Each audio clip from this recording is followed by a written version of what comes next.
the last time I showed you the Markowitz optimization with 2 stocks, and now I will show you the Markowitz optimization with 10 stocks. You can also use 20, 30 or even more, but I will show you how to do this with 10 stocks. The first step is to get some returns, so we need some stock prices.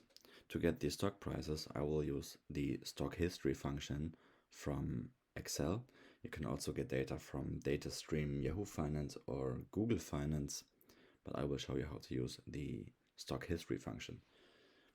For the stock history function, we need 2 dates. The to date I want the data till today, so we simply say this equals today, and from this is the date in the past. So I want data from, let's say, today minus 6 times 360 days.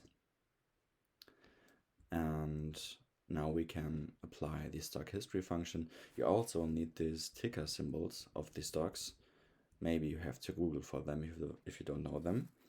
We start with the stock history function. The first array is the stock ticker symbol, so we use this.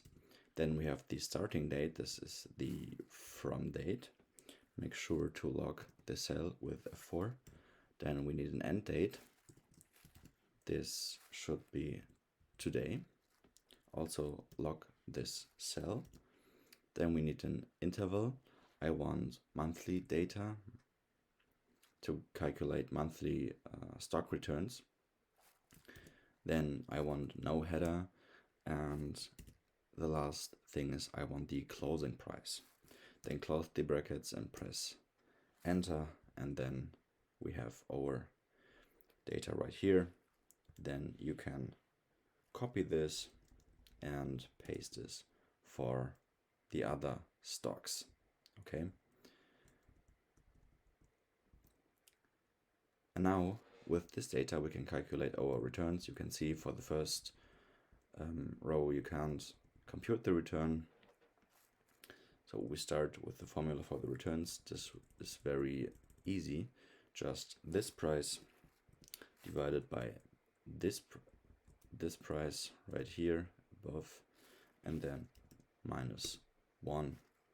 Also select the cell and paste for the other stocks, and then simply double click, and now we have all monthly stock returns. Now with our monthly stock returns we can do a few calculations, and let's do it on another sheet. We start with a risk-free rate. This is annual, so we have to translate it into a monthly risk-free rate. This won't be difficult. We just use the formula you can see in the red. So it's 1 plus our annual risk-free rate to the power of 1 divided by 12 month, and then minus 1. Then we can calculate our monthly mean returns of the stocks. So we just use our average function. Then we go back to data and use our returns for the first stock. And then we have our mean monthly return. Then we copy this formula and paste this for the other stocks. And now we do the same thing for the standard deviation, but please use the sample standard deviation. It's a little bit different than the population standard deviation, but we need the sample standard deviation. Then we go to data and we select our returns from Apple to calculate the standard deviation. We copy this formula and paste for the other stocks. Then to calculate the portfolio return, we need starting weights. I have 10 stocks, so I just say I equal weight them at 10%, and then here we need the sum of all the weights. We need this later for the Excel solver as a constraint. And then we can compute our portfolio return. Then we need the sum product function. The first array is our monthly return, and the second array are our weights. Then close the brackets and press enter. For the portfolio standard deviation, the formula is a little bit complicated, and we need the variance covariance matrix. So now I will show you how to compute this matrix. Computed the covariance matrix for these stocks, but I will show you how to do this as an example. We use Apple and Microsoft, and here these two rows. So we start with Apple. We just use the covariance function.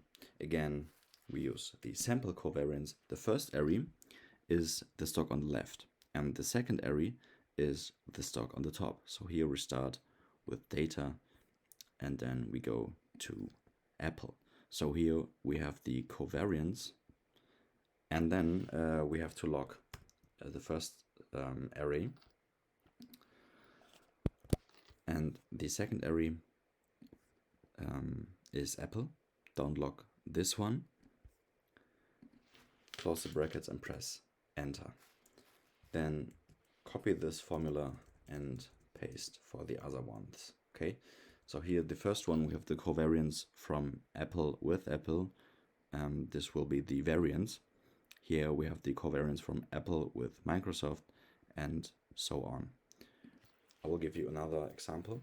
For Microsoft now, we use the covariance, the sample covariance. The first array is Microsoft, so we select the returns for Microsoft. We have to log them. Then our second array is the stock on top. This was Apple, so we just select Apple, close the brackets, press enter. Then copy this formula and paste for the other stocks. As I said before, here we have the variances of the stocks, so we can check if we calculated the covariance correctly by simply saying the variance of, let's say, Apple should equal the value we calculated in the covariance table. Here these are the same, so we have done everything correctly, and now we can calculate the standard deviation of the portfolio. This will be a little bit complicated, so we start with the square root to get the standard deviation of the variance, and then we have the matrix multiplication, then again matrix multiplication, and then the first array are our weights. The second array is the covariance. I named the cell covariance, and then you can close this bracket, and then we have to use the transpose function, and then we transpose our weights. And then you can close 3 brackets and press enter, and here we have the portfolio standard deviation. If you want to know how to name a cell or an array, you can just highlight this, and then here you can highlight this again and write cov for covariance, press enter, and then you can write the name in the formula. Now with our data we can calculate the Sharpe ratio. This is just the return of the portfolio minus the risk-free rate divided by the portfolio standard deviation. So the excess return divided by standard deviation, and now we want to maximize this Sharpe ratio to get the best risk-return trade-off. So we go here to data, and then we use the Excel solver. Set the objective. This is our Sharpe ratio. Then we want to maximize this by changing the cells. There we have to select our weights. So the solver is allowed to change the weights. Then we want to add a constraint, and we want to say that the sum of our weights must be 100%, so 1.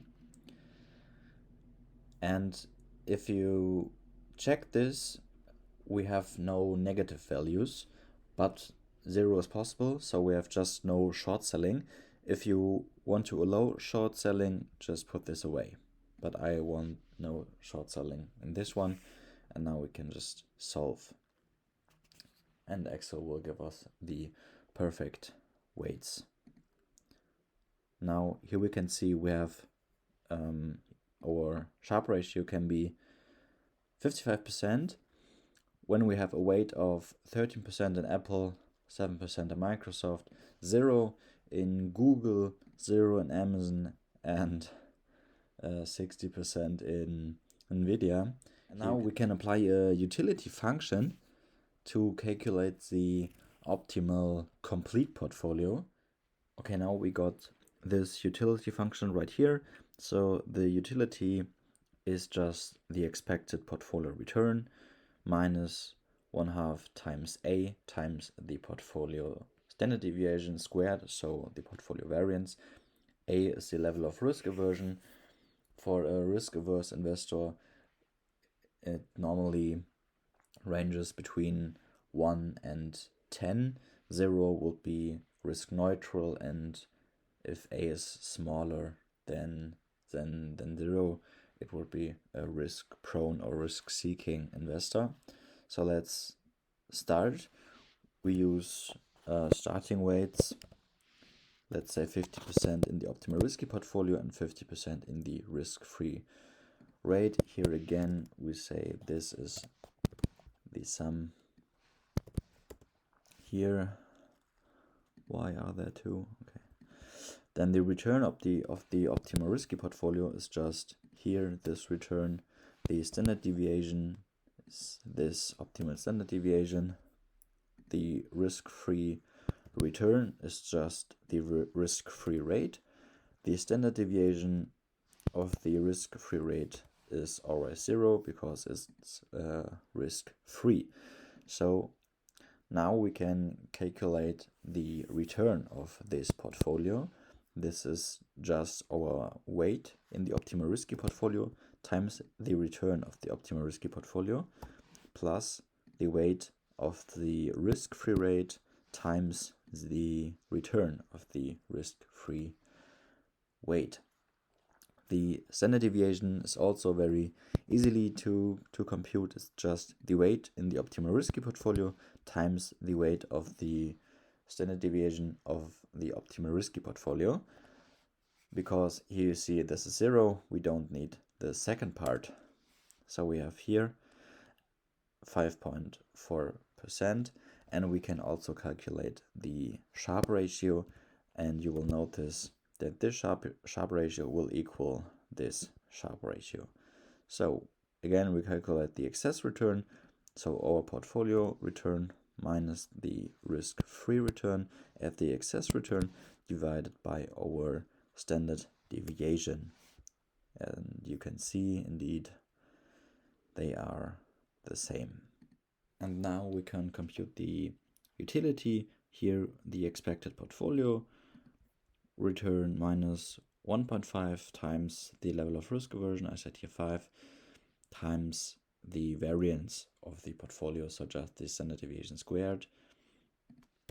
And now we can maximize our utility to get the optimal complete weights of this investor. So our objective will be the utility maxed, the weights are allowed to change, and the constraint is that the sum of the weights should be equal to 100, and then we can let it solve for us.